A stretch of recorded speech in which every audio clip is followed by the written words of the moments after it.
Okay, just wanted to document a few things in case people have questions.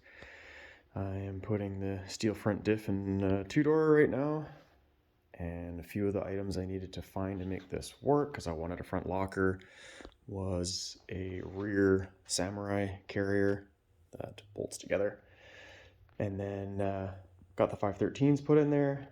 I ended up having to grind some metal out of there, make the bolts clear, and I added a shim on the back side of that bearing and used a can to retain the cross pins in there. And now I've got, I used side gears from a 26 spline front carrier just because I had that. You can also use 22 spline stuff.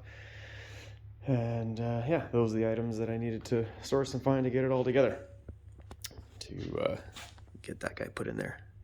Hopefully this helps someone else. Cheers.